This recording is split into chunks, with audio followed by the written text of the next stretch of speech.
BTS BTS BTS মানুষ কেন এত পাগল বিটিএস নিয়ে? ইন্টারনেটে গেলেই I purple you, purple heart emoji, আর তুমি যদি বিটিএস সম্পর্কে নেগেটিভ কিছু কমেন্ট করেছো, ব্যাস বিটিএস আর্মি গুলো খেপে যায়। তারপর ভাবলাম এটা নিয়ে একটু জানা দরকার, কেন একটা জেনারেশন শুধুই পাগল একটা মিউজিক ব্যান্ডের জন্য। তারপর ইন্টারনেট ঘেটে আমি বিটিএস সম্পর্কে এমন কিছু ফ্যাক্ট জানলাম যেটা তোমাদেরও জানা দরকার ট্রোল করার আগে।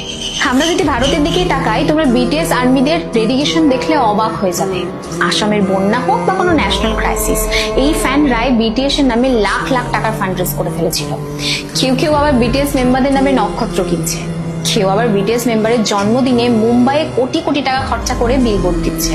আমাদের দেশেই কোরিয়ান ল্যাঙ্গুয়েজ শেখার একটা ইকোনমি তৈরি হয়েছে, আর এই জেনজি গুলো মশলা জাতীয় আনহেলদি ফুড ছেড়ে র্যামেন খাচ্ছে শুধুমাত্র একটা ব্যান্ডের জন্য। তাদের ইনফ্লুয়েন্স ঠিক কতটা পাওয়ারফুল একটা উদাহরণ দিলেই বুঝতে পারবে। বিটিএস এর একজন মেম্বার জাস্ট ক্যাজুয়ালি লাইভে এসে একটা লিপ বাম ইউজ করে, আর রেজাল্ট কয়েক ঘন্টার মধ্যে পৃথিবী থেকে সেই লিপ বাম পুরো স্টক আউট হয়ে যায়। তারা যে সমস্ত জায়গায় তাদের মিউজিক ভিডিওগুলো শুট করে, সেই সমস্ত জায়গায় প্রায় লাখ লাখ টুরিস্ট ঘুরতে আসে শুধুমাত্র সেই জায়গাটা দেখার জন্য।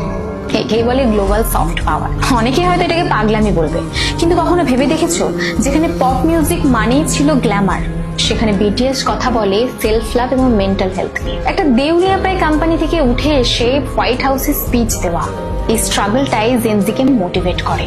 তারা তাদের ফ্যানদের বা আর্মিদের সাথে এমন একটা রিলেশনশিপ তৈরি করেছে যেটা বর্তমানে লোনলি জেনারেশনের কাছে বিশাল বড় একটা সাপোর্ট সিস্টেম। আসলে আমি বুঝি না আমাদের দেশে কেন তাদেরকে নিয়ে সস্তা জোকস এবং ট্রোল করা হয়।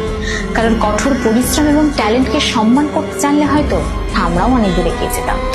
And lastly, I'm not a BTS fan and I don't enjoy Korean music much, but এটা অস্বীকার করার কোনো জায়গায় নেই। They are truly incredible and talented and I respect them.